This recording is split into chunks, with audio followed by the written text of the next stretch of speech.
The Assembly will now hear a statement by His Excellency Janez Janza, Prime Minister of the Republic of Slovenia. I request protocol to escort His Excellency.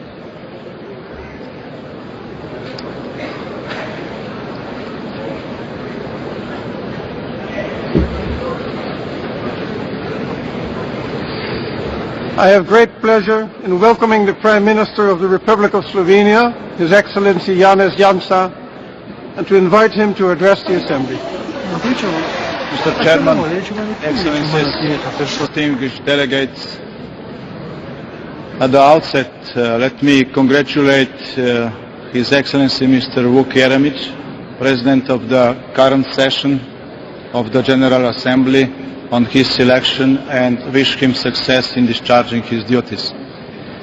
It is my honor to pay tribute to the Secretary General, His Excellency Mr. Ban Ki-moon, for his able leadership and tireless efforts in guiding the United Nations in these demanding times.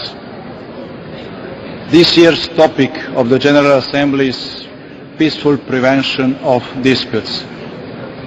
We had the opportunity to listen to the distinguished speakers at the official opening, stressing the importance of violence prevention and the responsibility of all member states, their leaders and international organizations to take any action they can in order to prevent and raise awareness of such horrible events.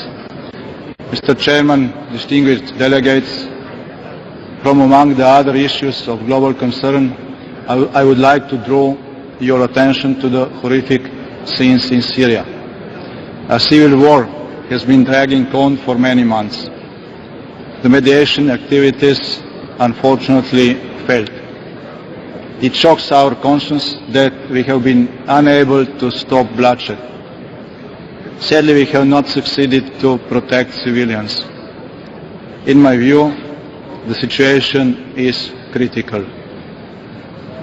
It speaks for the urgent need to consider strengthening the preventive capacities of the United Nations, its member states and regional organizations.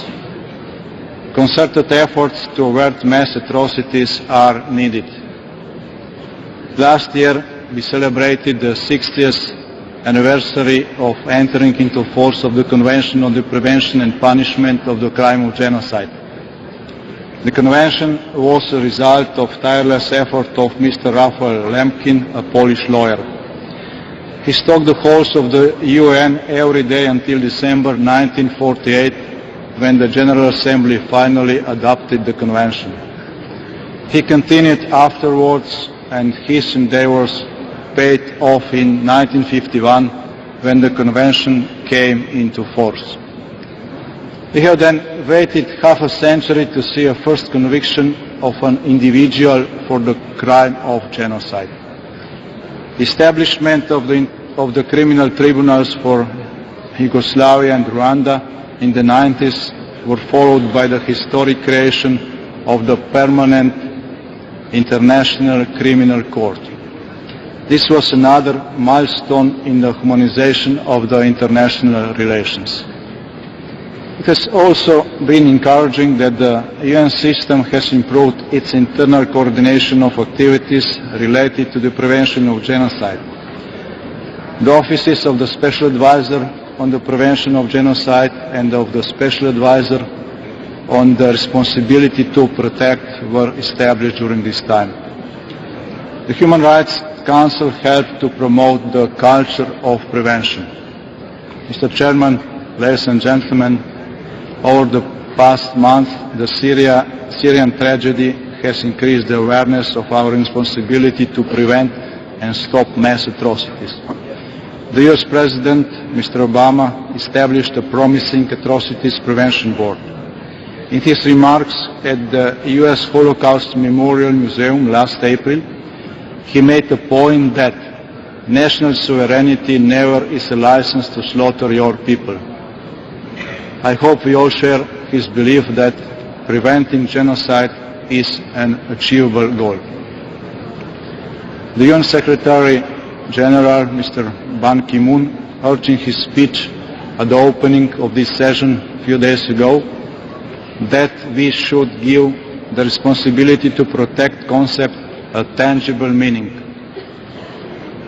To my regret, however, we have not yet achieved a common understanding on the modalities of such actions. We should therefore strengthen and focus our dialogue to this end. There is a room for improving the modes of collaboration between the national, the regional and the international levels. Distinguished delegates, ladies and gentlemen, I would like to remind you that only after the Second World War, more than 80 countries across the continent witnessed mass atrocities. At least 53 million innocent lives were lost. Behind these numbers, there were concrete men and women and also children. They had a future but were not allowed to live. Behind these numbers, there are still traumatized families and distorted creative potential of the affected societies. Bearing this in mind, we should be able to set at least basic limits to the human behavior and stop mass atrocities. I therefore urge the member states of the United Nations, regional and sub-regional organizations, and the UN system to develop a new strategy to prevent genocide and other mass atrocities.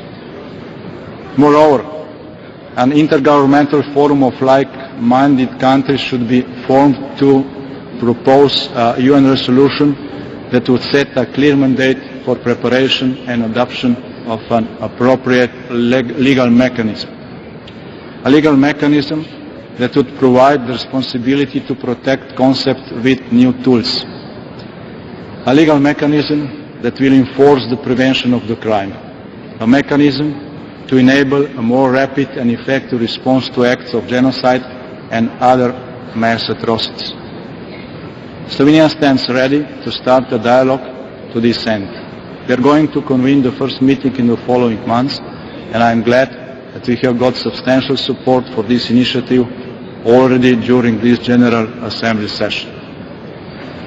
Let me inform you that this initiative originates from the international civil society.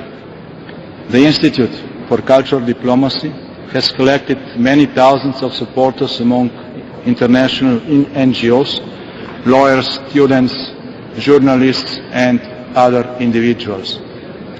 The support is on the increase. And this is not just one lonely such initiative. There are many others across the globe. Mr. Chairman, Excellencies, we should of course also enhance our collaboration concerning prosecution of alleged perpetrators of genocide and mass atrocities, also by the individual states. Effective prosecution undoubtedly has deterrent effect and contributes substantially towards the culture of prevention. Moreover, a genuine culture of prevention needs to be developed globally. We should improve our understanding on the warning signs and triggering early action. These days, we witness numerous acts of violence against diplomatic and consular missions in one part of our world. I strongly condemn such violent acts. They can never be justified. Freedom of speech is fundamental in democracy, and violent response has never been able to set its limits. Only strengthening the intercultural dialogue would diminish the conflict potential. Only mutual respect can contribute to maintaining peace and security.